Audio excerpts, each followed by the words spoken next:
Not informational, not even entertaining. Wanted to talk about the Spawn adaptations. Yeah, if you're around in the 90s, or you might have seen them, they were good. Well, the animated one on HBO was amazing to me. It was very violent, gruesome, very, very, very adult. So it was kind of crazy if you had seen episodes of this that were airing, I think, for like, I want to say maybe a year before the movie dropped. And you see the movie, I kind of knew it wasn't going to do as well because they made it PG-13. And if you had been watching the animated series on HBO, and then it's like PG-13, like, how are they going to pull that off? Then you see the movie, and I'm not here to criticize, but that was probably why it wasn't as successful as it should have been. Which was crazy, though. It had a great soundtrack. And I think that John Leguizamo killed it in that role. But once again, that's just me. I thought he was awesome as Clown. He had some of the best lines. Also, I guess they're trying to make it marketable to, a teenage audience at the time. Whereas, like I said, the animated series on HBO was not for kids at all. I wasn't even allowed to watch it. I did it anyway. That's what happens when you got friends that taped everything. But, man, the soundtrack was like a wonderful mixture of like all the best electronica artists, or techno, however you want to put it, mixed with a lot of industrial rock musicians.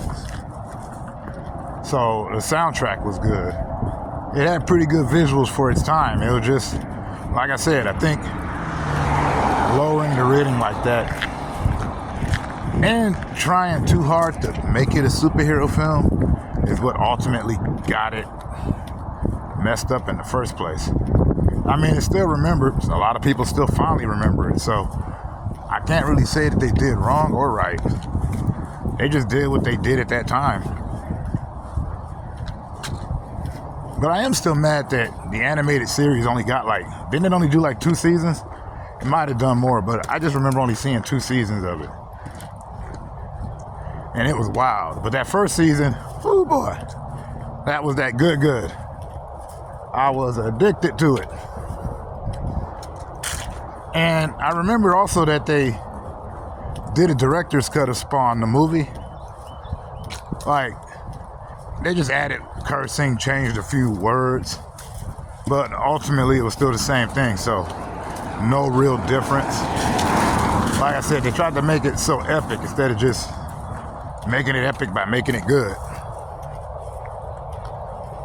But they spent some money on it, and it was a comic property that wasn't in the DC or Marvel, written by DC or Marvel, which didn't happen much. I mean, at the time you had Batman and Superman up the yin-yang, because those would always sell. So they took a shot. Of course, the very next year we got Blade. I never did explain all the reasons I even know who Blade is. Yeah, it's not an interesting topic. But that's what thoughts on the Spawn adaptations. That's why I said this wasn't educational or informational. It wasn't really an opinion piece, just random thoughts. Because like I tell y'all all the time, I'm not no content creator. I'm just a dude who talks too much. Much love. Peace out.